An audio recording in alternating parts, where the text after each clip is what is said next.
अस्सलाम वालेकुम नाज़रीन, मैं सुफियान अमजद, तुसी देख रहे जी पंजाबी संगत। अज असीं इत्थे यात्रा के मुकाम ते आज़ाद कश्मीर दे विच एक साडे कज़न इन्हां दी शादी है, इन्हां दे वड्डे भाई दी शादी है इसले। ते इत्थे एक मैं बड़ा अजीब रिवाज देखा, मैं बड़ा इंटरस्टिंग रिवाज है, इन्हां दा ट्रेडिशनल है, कल्चर है कि यह एक बड़ा लंबा जिहा गाना बनते हैं। यह तुसीं देख रहे जी, अगर कैमरामैन सारा गाना विखाए तो इहदे विच की खसूसियत इस गाने की कदों बनते हैं, ये असीं पुछने जनाब चौधरी उसामा गुज्जर साहब को।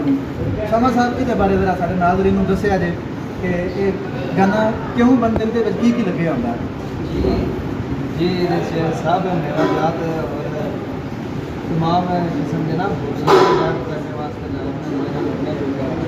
सब किस्म के नहीं तो ये बनते किस टाइम दूल्हे नूं बनते हैं, दुल्हन नूं बनते दुल्हन बनते दूल्हे नूं भी बनते हैं। मेहंदी किस दिन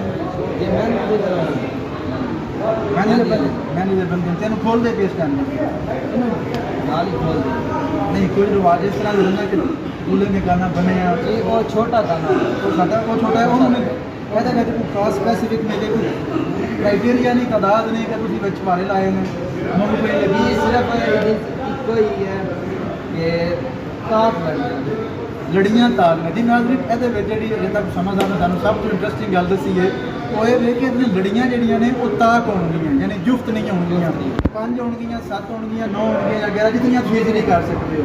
और यदि कोई खास स्पैसिफिक कास्ट ये दोस्ती की मतलब जितना गहरा दोस्त है वह गाना उतना महंगा होएगा। नहीं हाँ। ये बंदा अपने अपनी हसीयत के मुताबिक बहुत बड़े गाने मतलब कि तुम कह सकते हो कि ताड़ी दोस्ती ज़्यादा जे वो तो गाना लंबा भी ज़्यादा होएगा, जितना गाना लंबा होएगा उतनी दोस्ती में शो करता है। वो दिन से तो 15 इतने बैक स्टेज जो है वो फीमेल को सुन रहा सी कि यह गाने 15-15 हज़ार 20-20 हज़ार तक इस गाने की कास्ट आ जाती है। तो यह अज मैं आया जरा कश्मीर शादी तो मैंने अच्छा लगा, मैं चलो सारे साझी कर दीए। हंसते रहो बसते रहो, अपना ख्याल रखा जे। अल्लाह।